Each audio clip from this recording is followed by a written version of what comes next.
மாணவர்கள் எவரும் போதைக்கு அடிமையாகாதீர்கள். அடிமையானவர்கள் மீண்டதாக சரித்திரமில்லை. எனவே உங்களையும் சமூகத்தையும் பாதுகாத்துக் கொள்ளுங்கள். உங்கள் நலன் கருதி கல்வி டிவி. வணக்கம் மாணவர்களே, நாங்கள் டேன் டிவியினுடைய கல்வி தொலைக்காட்சி இணைஞ்சிருக்கோம். குறிப்பாக உங்களுக்கு தெரியும் மாணவர்களே, நாங்கள்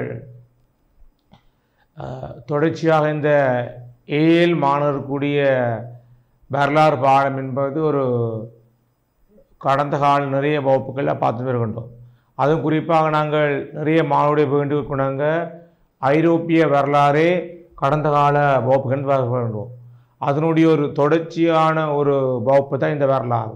அவை மாணவர்கள் நீங்கள் பரீட்சை நேரங்களில் சிறப்பான முறையில் உங்களுடைய கற்பித்தல் செயற்பாட்டை முன்னெடுக்க வேண்டும் என்ற காண்டி தான் இந்த டேன் டிவியினுடைய கல்வி தொலைக்காட்சியின் ஊடாக இவ்வாறான கற்பித்த செயல்முறைகள் நடைபெற்று கொண்டு வருகின்றது. ஆகவே இந்த ஏழு மாணவருக்குரிய ஐரோப்பிய வரலாறு பாடத்தில் நாங்கள் தேசிய அரசுகள் என்ற ஒரு பாடம் இருக்கின்றது. அந்த பாடத்தை நாங்கள் கடந்த கால வகுப்பிலிருந்து பார்த்து கொண்டு வர வேண்டும். பாருங்கள், தேசிய அரசை பாருங்கள் மாணவர்களே, பாருங்கள் தேசிய அரசுகள். அதில் தேசிய அரசுடைய நாங்கள் நிறைய விடயம் பார்த்தினாங்க. தேசிய அரசு என்னென்று பார்த்தினாங்கள், அப்புறம் தேசிய அரசுடைய பண்பு பார்த்தினாங்கள், அதுக்கப்புறம் தேசிய அரசு தோற்றம் பெறுவதற்கான காரணங்கள் பார்த்தினாங்கள், அப்புறம் தேசிய அரசனுடைய காரணங்களுக்கு அடுத்ததாக ஐரோப்பாவில் முதலாவது தேசிய அரசாக இஸ்பானியா பற்றி பார்த்தினாங்கள். அதுக்கு பிறகு நாங்கள் இஸ்பானியா எவ்வாறு தேசிய அரசாக வேகம் அழிச்சு பெற்றதோ, அது அழிச்சு பெற்று வல்லரசாக உருவானதோ, அதுக்கப்புறம் அந்த அரசு எப்படி வீழ்ச்சி அடைந்ததுன்னு பார்த்தினாங்க. அதுக்கப்புறம் நாங்கள் இங்கிலாந்தினுடைய தேசிய அரசை பற்றி பார்த்துனாங்கள். இங்கிலாந்து எப்படி தேசிய அரசாக எழுச்சி பெற்றது, அங்கே ஆட்சியோட பங்களிப்பு, மற்றது மக்களுடைய ஆதரவு, செல்வச்சரிவை பற்றி பார்த்துனாங்க. அதுக்கப்புறம் நாங்கள் குறிப்பாக பாருங்கள் பிரான்ஸினுடைய தேசிய அரசு, பிரான்ஸ் எவ்வாறு தேசிய அரசாக எழுச்சி பெற்று பார்த்துனாங்கள். அவங்களுடைய ஆட்சியாளர் பங்களிப்பெல்லாம் பார்த்துனாங்க, கடந்த பார்த்துனாங்க மாணவர்களே. அதுக்கப்புறம் நாங்கள் குறிப்பாக கவனிங்கள், தேசிய அரசு உருவாக்கத்தால் ஏற்பட்ட விளைவுகள் பார்த்தினாங்க. விளைவு பிறகு நாங்கள் குறிப்பாக விளைவு பார்த்தினாங்க. ஆகவே விளைவுடைய கட்டத்துக்கு முதல் தான் நாங்கள் இந்த விடயங்களை நாங்கள் பார்க்க போகின்றோம். குறிப்பாக விளைவுகள், தேசிய விளைவுக்கு முதல் நாங்கள் இங்கிலாந்தினுடைய தேசிய அரசுடைய நிலையை பற்றி நாங்கள் பார்த்து கொண்டு வருகின்றோம். இங்கிலாந்தானது தேசிய அரசாக இவ்வாறு எழுச்சி பெற்றது என்பதை பற்றி கடந்த வகுப்பிலிருந்து நாங்கள் பார்த்து கொண்டு வருகின்றோம். ஆக இங்கிலாந்தோட நாங்கள் இந்த தேசிய அரசின் பாடத்தில் அந்த தேசிய எழுச்சி நாடுகள் நிறைவு செய்ய கொள்ளலாம். பிரான்ஸ் பிரான்ஸும் கடந்த வகுப்பு நாங்கள் பார்த்துனாங்களே. பிரான்ஸும் அது நிறைய அடிப்படையில் தேசிய அரசாக எவ்வாறு எழுச்சி பெற்ற வேண்டிய பற்றி நாங்கள் கடந்த வகுப்பில் பார்த்து முடிச்சினாங்க. அவை தேசிய அரசு விளைவு தான் நாங்கள் கடைசியாக பார்த்துனாங்க. அதனுடைய தொடர்ச்சி இந்தியா வகுப்பு. ஆகவே தேசிய அரசு கவனிங்கள், ஐரோப்பாவில் தேசிய அரசு என்னும் போது குறிப்பாக தனக்கென தனித்துவமான இனம், மதம், மொழி போன்றவற்றை கொண்டு தனக்கென ஒரு வரையறுக்கப்பட்ட எல்லையை கொண்டு உருவானதுதான் இந்த தேசிய அரசுகள். ஆகவே தேசிய அரசானது தமக்கென தனித்துவமான இறமையை கொண்டிருக்கும் அல்லது அதிகாரத்தை கொண்டிருக்கும். அதோட ஆட்சியாளன் அதனுடைய எல்லைக்குட்பட்ட பிரதேசங்களை முடிவெடுக்கக்கூடிய தன்மையை கொண்டிருப்பான். அதோட ஆட்சியாளர் சிறந்த ஒரு முடிவெடுக்கக்கூடிய தன்மையை கொண்டிருக்க மட்டுமில்லாமல் தனித்துவமான நீதிமன்றம் இருக்கும், சட்டம் இருக்கும், ஜாப் இருக்கும். முக்கியமாக நாட்டை பாதுகாத்து கொள்வதற்காக தரைப்படை இருக்கும், அல்லது கடற்படையை கொண்டு இருக்கும், நிரந்தர படை இருக்கும் என்று நிறைய விதமான விடயங்கள் இந்த தேசிய அரசில் நாங்கள் பார்த்து முடித்தோம். ஆகவே இப்போ நாங்கள் பார்க்க போகிறது என்றால் தேசிய அரசுடைய நிறைவுக்கு அடுத்து வந்துட்டோம்.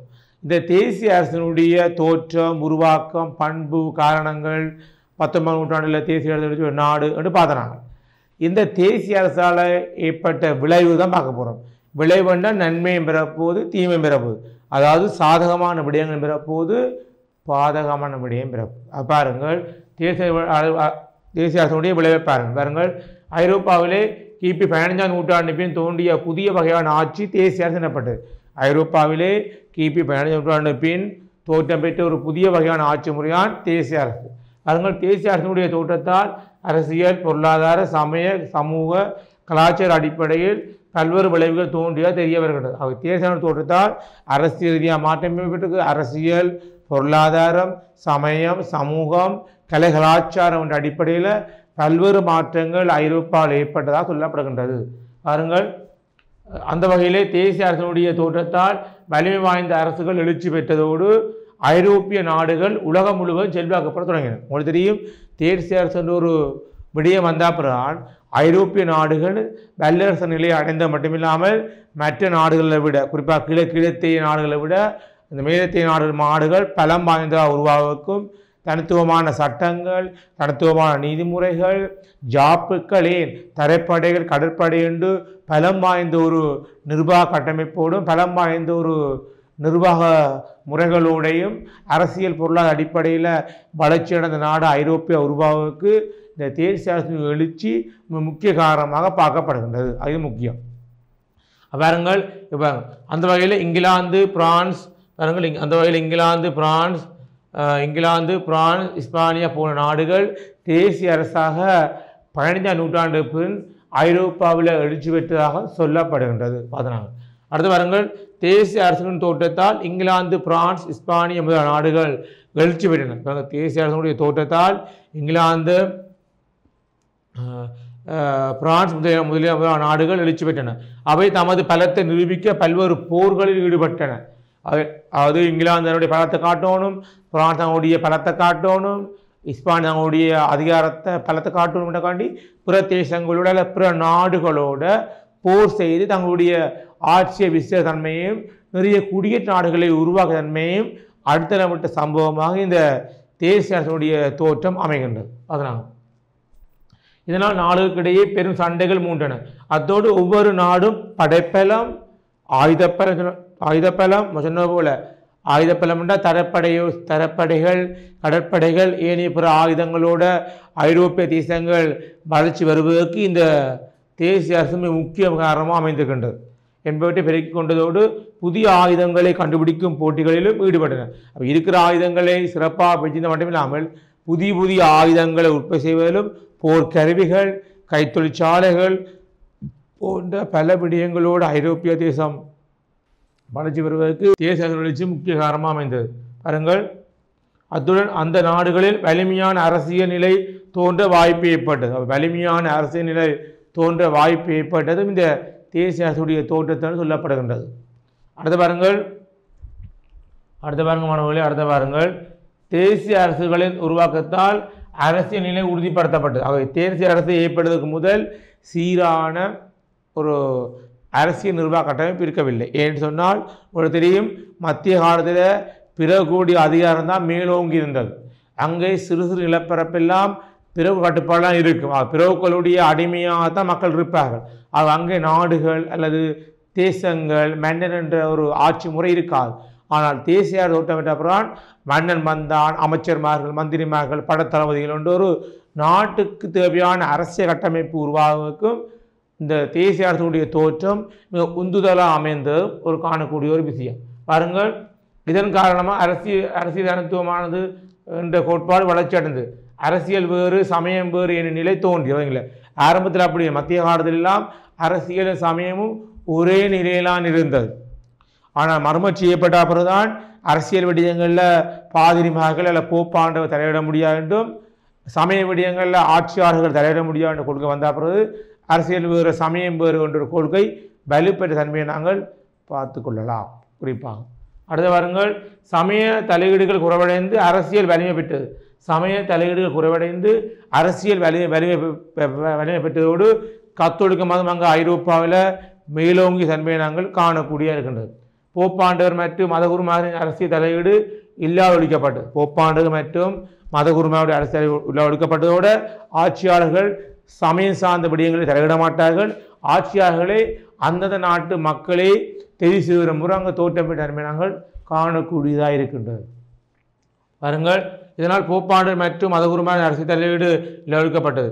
நாடுகளின் எல்லைகள் வரையறுக்கப்பட்டதோடு ஒரே இனம், ஒரே மதம், ஒரே மொழி என்ற கோட்பாடு செல்வாக்கு தொடங்கின. அப்போ நாடுகளுடைய எல்லைகள், இறைமை அல்ல அதிகாரம் வரையறுக்கப்பட்டதோடு ஒரே இனம், ஒரே மொழி, ஒரே மதம், ஒரே சட்டம் என்ற ஒரு அடிப்படையில் நாடுகள் தோற்றம் பெற்று தேசிய அரசாக எழுச்சி பெற்றதற்கும் பிரதங்கள வல்லரசாக வளர்ச்சி பரிணாமம் அடைவதற்கும் இந்த தேசிய அரசனால் ஏற்பட்ட விளைவுதான் அடித்தளம் அமைந்ததை காணக்கூடிய இருக்கின்றது.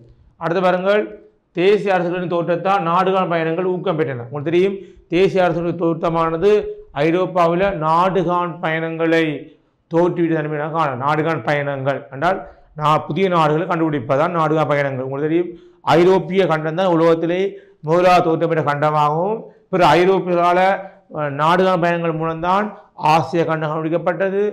ஆப்பிரிக்கா, ஆஸ்திரேலியா, அந்தார்டிகா, வட அமெரிக்கா, தென் அமெரிக்கா, ஆர்டிக் என்று சமுத்திரமெல்லாம் கண்டுபிடிக்கப்படுவதற்கு, சமுத்திரம் கண்டங்கள்லாம் கண்டுபிடிக்கப்படுவதற்கு இந்த நாடுகாண் பயணம் காரணம். ஆக மேலத்திய கிழத்திய நாடுகள் தோட்டம் பெறுவதற்கும் மேலத்தியர்கள் கிழத்திய நோக்கி தங்களுடைய மதத்தை பரப்பணும், வர்த்தக ரீதியாக லாபம் பெறணும் என்ற காண்டி புதிய நாடுகளை அல்லது புதிய தேசங்களை கண்டுபிடிக்கும் பயணங்களில் ஈடுபட்டார்கள். அவை நாடுகாண் பயணங்கள் ஏற்படுவதற்கு மிகவும் முக்கியமாக ஒரு உந்துதலாகவும் ஒரு அடிப்படை காரணமாக அமைந்தது இந்த தேசிய அரசு என்ற ஒரு விடயம் தான் முக்கியமானது. அடுத்து பாருங்கள், தேசிய அரசுகளின் தோற்றத்தால் நாடுகாண் பயணங்கள் ஊக்கப்பட்டன. இதனால் ஆசியா, ஆப்பிரிக்கா, அமெரிக்கா, ஆஸ்திரேலியா கண்டுபிடிக்கப்பட்டன. அக்கண்டங்களில் புதிய நாடுகள் அறிமுகமாயின. அத்துடன் நாடுகளுக்கிடையிலான தொடர்புகளும் அதிகரித்தன. இதன் காரணமாக வெளிநாடுகளை கண்டறியும் பல்வேறு முயற்சிகள் இடம்பெற்றன. வெளிநாடுகளை அல்லது பிற தேசங்களை அல்லது நம்முடைய கண்ணுக்கு தெரியாத பிற தூர நாடுகளை கண்டுபிடிப்பின் ஒரு செயற்பாடும் இந்த நாடுகாண் பயணங்களில் ஏற்பட்ட ஒரு விளைவாக சொல்லப்படுகின்றது.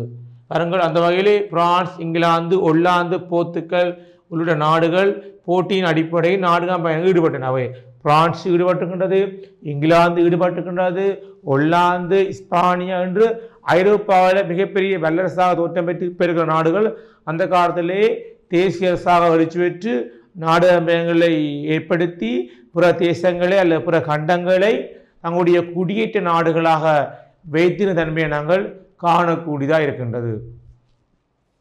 பாருங்கள், புதிய சந்தைகள் மற்றும் சந்தை வாய்ப்புகள் உருவாகின. புதிய சந்தைகள் மற்றும் சந்தை வாய்ப்புகள் உருவாகுவதற்கும் இந்த நாடுகாண் பயணங்களால் உந்துதல் அமைந்தது. அத்துடன் நாடுகளை கைப்பற்றும் போட்டிகளும் இடம்பெற்றன. அந்த வகையிலே இங்கிலாந்து, பிரான்ஸ் போன்ற நாடுகள் உலகம் முழுவதிலும் நாடுகளை கைப்பற்ற முயன்றன. இங்கிலாந்து, பிரான்ஸ் போன்ற நாடுகள் உலகம் முழுவதும் நாடுகளை கைப்பற்ற முயன்றன. அந்த வகையில் இங்கிலாந்து உலகம் முழுவதிலும் பல நாடுகளை கைப்பற்றி சூரியன் மறையாத தேசம், பாருங்கள் மாணவர்களே, சூரியன் மறையாத தேசம் என்ற ஒரு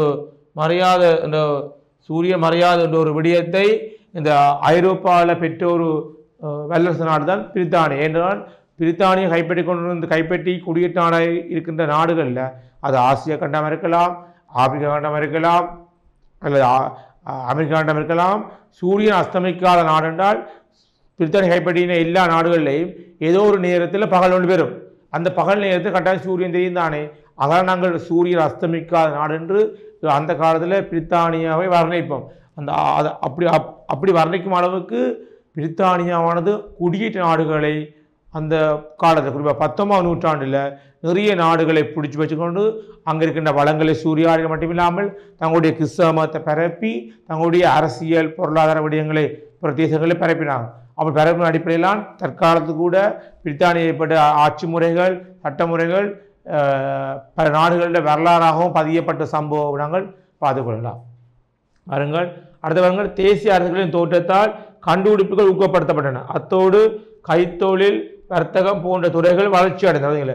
தேசிய அரசு தோற்றத்தால் நாடுகாண் பயணங்கள் எப்படி ஊக்கப்படுத்தப்பட்டதோ அதே போலதான் கண்டுபிடிப்புகள், புதிய விஞ்ஞான கண்டுபிடிப்புகள், குறிப்பாக ஐசாக் நியூட்டன், கைலி, நிக்கோலஸ் கோப்பர்னிக்கஸ், மற்றது ஜேனஸ் கெப்லர் போன்ற நவீன விஞ்ஞான கண்டுபிடிப்பாளர்களும் மருத்துவ கண்டுபிடிப்பாளரான பெரசல்ஸ், சர்வேட் போன்ற மருத்துவ கண்டுபிடிப்பாளர்களும் தோற்றம் பெறுவதற்கும் புதிய இலக்கியவாதிகள், தத்துவவியாளர்கள், சிந்தனையாளர்கள் தோற்றம் பெறுவதற்கும் இந்த நாடுகாண் பயணங்கள் மிக உந்துதலாக அமைந்ததையும் ஐரோப்பாவானது ஒரு புதிய சிந்தனையின்பால் ஈர்க்கப்படுவதற்கு நாடுகான் பயணங்களான் மிக அடிப்படையிட்டே நாங்கள் காணக்கூடியதாக இருக்கின்றது. அதனால் அடுத்த பாருங்கள் பின்னாளில் கைத்திருப்பூச்சி தோன்றும் நிலை உருவானது. மத்திய வர்க்கம் எழுச்சி அடைந்ததோடு புதிய பொருளாதார கொள்கைகள் புதிய உலக மாற்றம் உருவாகின. பார்த்தீங்களா, மத்திய வர்க்கம் எழுச்சி அடைந்ததோடு எழுச்சி அடைந்ததோடு புதிய பொருளாதார சிந்தனை அடிப்படையில் புதிய கல்வி மாற்றத்துக்கு ஏற்ப புதிய பொருளாதார கொள்கைகள் புதிய உலக மாற்றம் உருவாகின. குறிப்பாக மனிதன் கையால் செய்த வேலைகளுக்கு பதிலாக இயந்திர சாதனங்களை பயன்படுத்தி செய்கின்ற ஒரு வேலையை சொல்லுவோம் கைத்திருப்பூச்சி. இது தோற்றம் பெறுவதற்கு இந்த நாடுகான் பயணம் காரணம். அதோட தேசிய அரசுகள் அடித்தளமிட்டது. அது பிறகு புதிய சிந்தனைகள் கல்வி கற்ற சொத்து இருக்கின்ற வர்த்தக சமூகம் படிச்சிருக்கின்ற சமூகம் தோற்றம் பெறுவதற்கும் இந்த தேசிய அரசு காரணம். குறிப்பாக மத்திய வர்க்கத்தினுடைய எழுச்சியோடு புதிய பொருளாதார கொள்கைகளும் புதிய உலக மாற்றம் ஐரோப்பாவில் ஏற்பட்ட சிந்தனைகள் ஐரோப்பாவில் ஏற்பட்ட விஞ்ஞான கண்டுபிடிப்பு மருத்துவ கண்டுபிடிப்பு இலக்கியங்கள் என்று ஐரோப்பாவில் செயற்பட்ட அல்லது தோற்றம் பெற்ற புதிய சிந்தனைகள் ஐரோப்பாவுடைய குடியேற்ற நாடுகளுக்கு பரவினோடியால் உலகமயமாக்கல் என்ற கருத்து மேலோங்கிட்டது. அவை உலகமயமாக்கல் எல்லா நாடுகளுக்கும் அல்ல உலகம் முழுவதும் ஏற்படுவதற்கும் இந்த தேசிய அரசுடைய தோற்றம் தான் மிக முக்கிய காரணமாக நான் பார்த்துக்கொண்டு வர வேண்டும். அதனால் அடுத்த பாருங்க மாணவர்களே, அடுத்த பாருங்கள் தேசிய அரசுகள் எழுச்சி பெற்று புதிய பல கண்டுபிடிப்புகள் உருவாகும் வகையில் அறிவியல் வளர்ச்சி அடைந்தன. குறிப்பாக அறிவியல் வளர்ச்சி என்னும்போதுதான் நாம் இருந்த மாணவர்களே அந்த அறிவியல் வளர்ச்சிக்கு அடுத்தவரான் குறிப்பாக ஜெகனஸ் கூட்டன்பர்க். அவர்தான் அச்சு எந்திரத்தை 1454 கண்டுபிடித்தார். அச்சு எந்திரம் கண்டுபிடிக்கப்பட்ட மூலம் பல இலக்கியங்கள் குறிப்பாக கிரேக்க ரோம காலத்தில் எழுதப்பட்ட இலக்கியங்கள் வரலாறு நாடகம் தத்துவம் இலக்கணங்கள் என்று எல்லா நூல்களும் கிரேக்க ரோமானிய காணப்பட்ட நூல்கள் எல்லாம் அச்சுவான மீறி ஐரோப்பாவில் புதிய சிந்தனைகள் அல்ல கிரேக்க ரோமானிய பண்புகள் மீண்டும் கொண்டு பெறுவதற்கு இந்த 15 நூற்றாண்டு பிற்பு ஏற்பட்ட தேசிய அரசுடைய எழுச்சி தான் முக்கிய காரணம் அமைந்த நாங்கள் கூறிக்கொள்ளலாம். அதாவது பல்கலைக்கழகங்கள் தொழிற்கல்லூரிகள் போன்றன உருவாகியமையால் அறிவியல் ரீதியான சிந்தனைகள் வளர்ச்சி அடைந்தன. பல்கலைக்கழகம் தோற்றம் பெறும். உங்களுக்கு தெரியும் ஐரோப்பாவில் பல்கலைக்கழகமானது ஒவ்வொரு நாடுகளுக்கும் தோற்றம் பெறும். குறிப்பாக கவனிங்கள் இங்கிலாந்தில் மாணவர்களே இங்கிலாந்து 2 பல்கலைக்கழகம் தோற்றம் பெறும் மாணவர்களே. கேம்பிரிட்ஜ் ஆக்ஸ்போர்ட் பல்கலைக்கழகம். அந்த கேம்பிரிட்ஜ் பல்கலைக்கழகத்தில் படித்த ஒரு மிகச்சிறந்த கண்டுபிடிப்பாளர் தான் ஐசாக் நியூட்டன். அவரால் அந்த புவியீர்ப்பு சக்தியை கண்டுபிடிச்சார். அப்பிள் படத்தை வச்சுக்கொண்டு புவியீர்ப்பு சக்தியை கண்டுபிடிச்சாக வரலாறு இருக்கின்றது.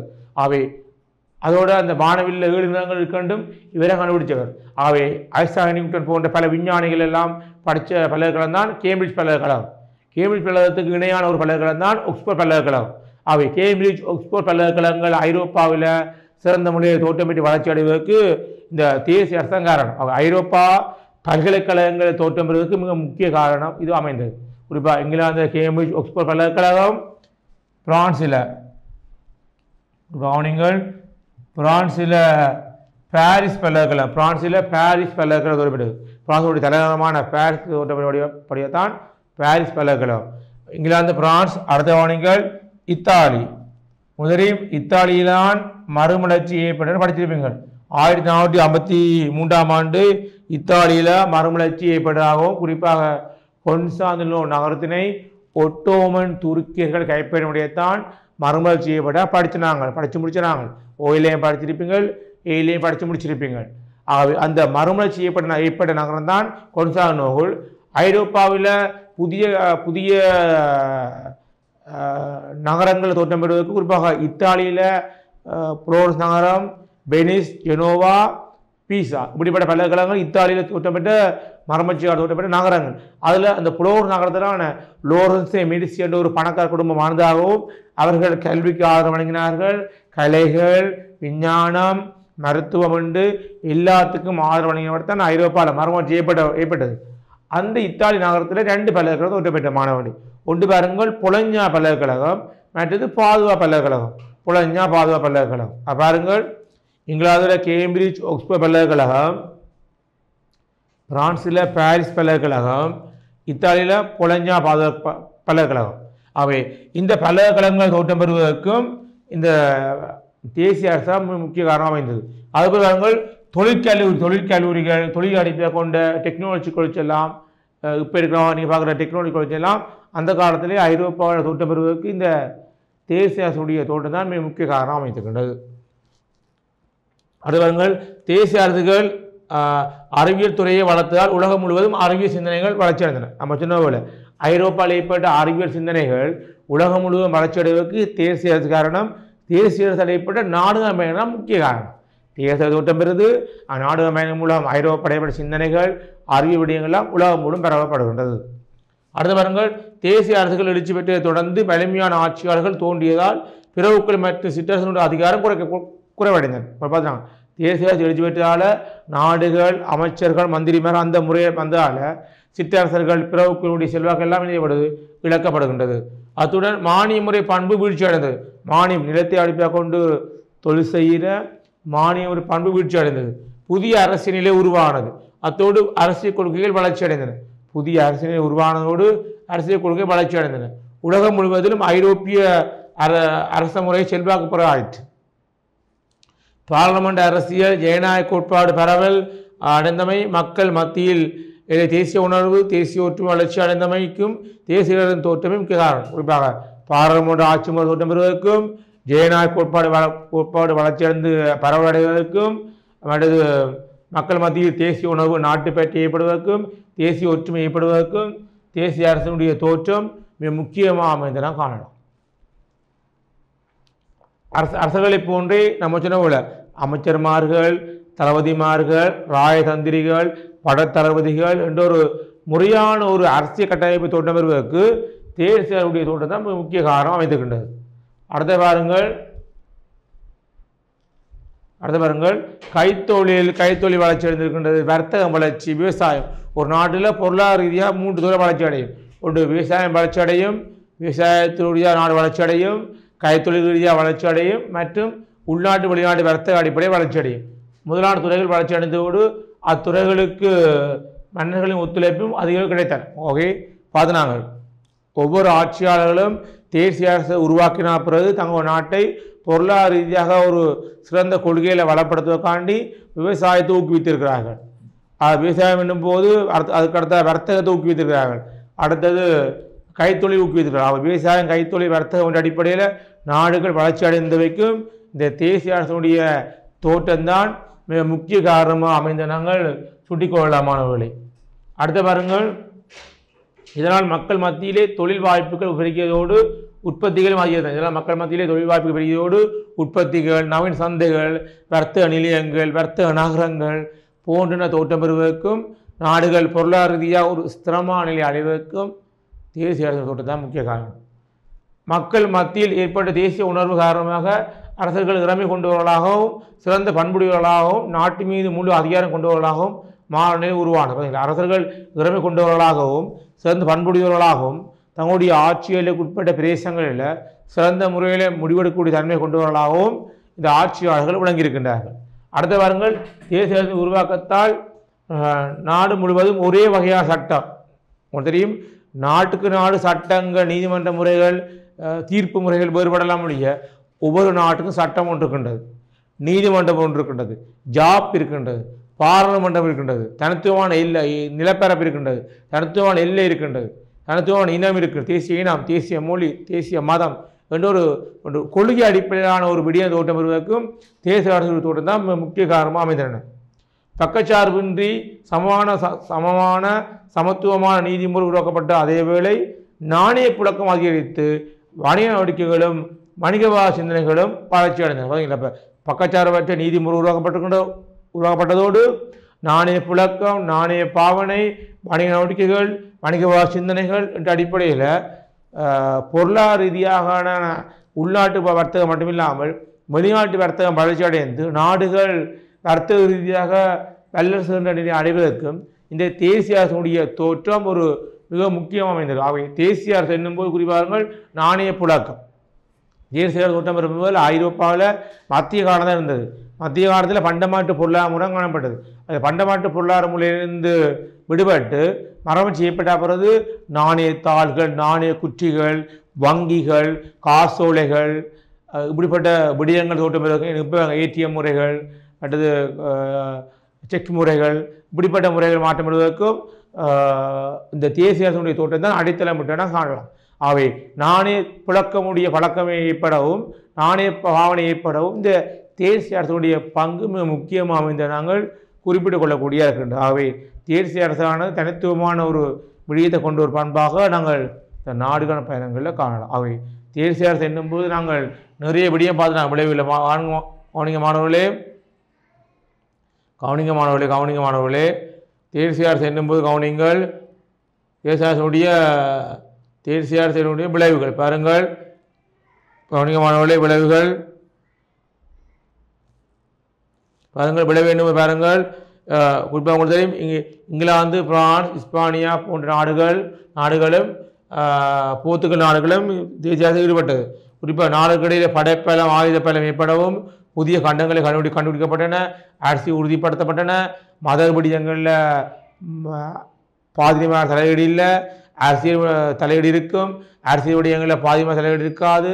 அது அரசியல் வேறு சமயம் வேறு என்ற நிலை ஏற்படவும் காரணம் அமைந்திருக்கின்றது. அதோட ஒரே இனம், ஒரே மதம், ஒரே மொழியின் கொள்கை ஏற்பட்டதோடு ஐரோப்பா கண்டத்தின் கூட தான் பிற்காலத்தில் ஆசிய கண்டம், ஆப்பிரிக்க கண்டம், அமெரிக்க கண்டம் என்று பல கண்டங்கள் கண்டுபிடிக்கப்பட்டதோடு இறுதியாக ஆஸ்திரேலியா கண்டம் கண்டுபிடிக்கப்பட்டது. அதோட சந்தை வாய்ப்புகள், தொழில் நிலையங்கள், தொழில் வாய்ப்புகள் உருவாக்கப்பட்டன. புதிய விஞ்ஞான கண்டுபிடிப்புகளும் மருத்துவ கண்டுபிடிப்புகள் ஏற்படுத்தப்பட்டன. புதிய மத்திய வர்க்கத்தினுடைய தோற்றம், புதிய உலக மாற்றம், அதாவது உலகம் நவீனமயமாக்குதல், உலகமயமாக்குதல் சொற்பிரயோகம், உலகமய கொள்கை ஏற்படவும், பல்கலைக்கழகங்கள், தொழிற்கல்விகள் ஏற்படவும், பிறவுக்களுடைய சிற்றரசுடைய செல்வாக்கு வீழ்ச்சி அடையவும், மானிய முறைப்பான்மை வீழ்ச்சி அடையவும், பாராளுமன்ற அரசியல் முறை, ஜனநாயக கோட்பாடு பரவல், மக்கள் மத்திய தேசிய உணர்வு ஏற்படவு, தேசிய ஒற்றுமை ஏற்பட, நாடுகள் சிறந்தோர் அரசியல் ரீதியான அமைச்சர்மார்கள், மந்திரிமார்கள், படத்தளபதிகள் தோற்றமெறவும், அதோட ஒவ்வொரு நாடுகளும் பொருளாதார ரீதியாக வளப்படுத்துவதற்காக கைத்தொழில்கள், வர்த்தகம், விவசாய ரீதியாக வளர்ச்சி அடைந்தன. அது பிறகு நாடுகள் கைத்தொழில் சாலை உருவாக்கப்பட்டன. கைத்தொழில் உலகம் நவீனமயப்படுத்துகின்றது. ஆட்சியாளர்கள் இறைமை கொண்டு இருக்கின்றார்கள். தமக்கென தனித்துவமான அதிகாரம் கொண்டவர்களாக விளங்கியிருக்கின்றார்கள். அதோட நாடுகளுக்கு ஒவ்வொரு நாடுகளுக்குமான சட்டத்தொகுப்புகள் உருவாக்கப்படுகின்றது. ஜாப்பு முறைகள், பாராளுமன்ற ஆட்சி முறைகள், வணிக முறைகள், நாணய புழக்கம், வர்த்தக பயன்பாடு என்று ஏகப்பட்ட விடயங்கள் இந்த தேசிய அரசினுடைய தோற்றத்தால் ஏற்பட்ட விளைவாக சொல்லப்படுகின்றது. விளைவு என்னும் போது அது நன்மையாக விளைவு இருக்கின்றது, தீமையாக விளைவு இருக்கின்றது. குறிப்பாக இந்த விளைவுகளை கொள்ளலாம். நாடுகள், குடியேற்ற நாடுகள் உருவாக்க ஒரு நாடு மற்ற நாடுகள் பிடிச்சிருக்கின்ற குடியேற்றவாத கொள்கை உருவாக்கப்பட்டிருக்கின்றது. அதோட மதங்கள், ஐரோப்பிய மத சிந்தனைகள் ஏனைய நாடுகள் பரவடைந்திருக்கின்றது. இப்படி பல்வேறுபட்ட விடயங்கள் உலகம் முழுவதும் பரவுவதற்கு தேசிய அரசுடைய தோற்றம் மிக உந்துதலாக அமைந்தனாக காணக்கூடிய இருக்கின்றது. ஆகவே தேசிய அரசு என்பது ஒரு பரந்த ஒரு பாடப்பிறப்பு. நாங்கள் ஒரு நிறைய வகுப்புகள் இந்த தேசிய அரசனுடைய பாடப்பிறப்பை பார்த்துருக்கிறோம். இன்று அந்த தேசிய அரசனுடைய பாடப்பிறப்பு நாங்கள் நிறைவு செய்ய போகிறோம். ஆகவே தேசிய அரசுக்கான என்ன, தேசிய அரசை தோற்றப்பட்ட நாடுகள், தேசிய அரசுடைய பண்புகள், தேசிய அரசு தோற்றப்பட்ட காரணங்கள், அப்படி தேசிய அரசு தோற்றம் பெற்ற இஸ்பானியாவுடைய எழுச்சி, இஸ்பானிய வீழ்ச்சி, பிரான்ஸுடைய எழுச்சி, இங்கிலாந்துடைய எழுச்சி வரையும் பார்த்தாங்க. இறுதி ரெண்டுக்கு பார்த்தாங்க. இந்த தேசிய அரசாக தோற்றம் பெற்றால் குறிப்பாக தேசிய அரசுடைய ஏற்பட்ட விளைவு பற்றி பார்க்கணும். விளைவு போது நாங்கள் பகத்தடிப்பை பார்த்துக்கிறோம். ஆகவே நீங்கள் பரீட்சையை தயார்படுத்துகிற போது தேசிய அரசாக குறிப்பாக இஸ்பானியா பற்றியோ இங்கிலாந்தை பற்றியோ சிறுவிப்பை வரக்கூடிய தன்மையும் இருக்கின்றது. அல்லது தேசிய அரசுகளை பற்றி சிறுவிப்பு பெறலாம். அதுபடி தேசிய அரசை பற்றி சிறுவிப்பு பெறும்போது நீங்கள் நிறைய விளைவு எழுதலாம். தேசிய அரசை பற்றியே மொழிவு எழுதலாம். அல்லது பிரித்தானியா பற்றியோ இஸ்பானியா பற்றி வருகின்ற போது அந்த நாடுகளுக்கு மையப்படுத்தி எழுதியா போதுமானது. ஆக நீங்கள் பரீட்சையை படிக்கிற நீங்கள் கற்று வினாக்கள் கேட்டால் போலும், மற்றது சிறுவிப்பு ஏற்றால் போல தான் படிப்பீங்கள். அதுக்கேற்ற மாதிரி உங்களை தயார்படுத்திக் கொள்ள வேண்டும். அவை ஏல் பரீட்சை என்னும் போது சிறந்த பருவங்களை பெற வேண்டும் என்றக்காண்டியும் உங்களுடைய பல்கலைக்கழகங்கள், கல்லூரிகள் அல்லது பிற கற்க நிலையில் விண்ணப்பிக்கின்ற போது இந்த ஏல் பருவனுடைய தாக்கம் உங்களுக்கு பிரதிபலிக்கும். ஆகவே இந்த தேசிய அரசு பாடத்தை நீங்கள் முக்கியமாக பார்க்க வேண்டும். கடந்த கால பரீட்சைகளில் தொடர்ச்சியாக வந்த ஒரு வினாக்களில் இந்த வினாவும் உண்டு என்பதை நீங்கள் கவனம் செலுத்த வேண்டும். ஆகவே தேசிய அரசு என்னும்போது பாருங்கள், முடிவுரை பாருங்கள். எனவே மேற்கூறப்பட்ட விடயங்களை தொகுத்து நோக்கின்ற போது பாருங்க மாணவர்களே, எனவே மேற்கூறப்பட்ட விடயங்களை தொகுத்து நோக்கின்ற போது தேசிய அரசுகளின் உருவாக்கம் பல்வேறு வழிகளில் பல்வேறு மாற்றங்களுக்கு வித்திட்டமே காணப்படுகின்றது. பல்வேறு வழிகளில் பல்வேறு மாற்றங்கள் வித்திடுவதற்கு இந்த தேசிய அரசுடைய தோற்றமானது ஒரு முக்கியமான ஒரு விடயமாக ஐரோப்பால் பார்க்கப்படுகின்றது. ஆகவே நாடுகள் தேசிய அரசாக எழுச்சி பெற்று பிற்காலத்தில் வல்லரசாக எழுச்சி பெற்று ஏனைய நாடுகளோடு ஒப்பிடும்போது இந்த தேசிய அரசு எழுச்சி நாடுகள் ஆயுத ரீதியாக பலம், பொருளாதார ரீதியாக பலம், அரசியல் ரீதியாக பலமே அபிவிருத்தி அடைந்து வரும் என்ற ஒரு நிலையை ஏற்படுத்துவதற்கும் இந்த தேசிய அரசுடைய உருவாக்கம் மிக முக்கிய காரணமாக விளங்கி காணக்கூடியதாக இருக்கின்றது. ஆகவே தேசிய அரசை நீங்கள் முழுமையாக பார்க்க வேண்டும் மாணவர்களே. ஆகவே தேசிய அரசுடைய வினாக்கள் நீங்கள் கடந்த கால வினாக்கள் எடுத்து பார்த்து மாணவர்களே, தேசிய அரசுடைய வினாக்கள் இந்த குறிப்பாக இங்கிலாந்து இஸ்பானியா பற்றி கேட்டுக்கின்றார்கள்.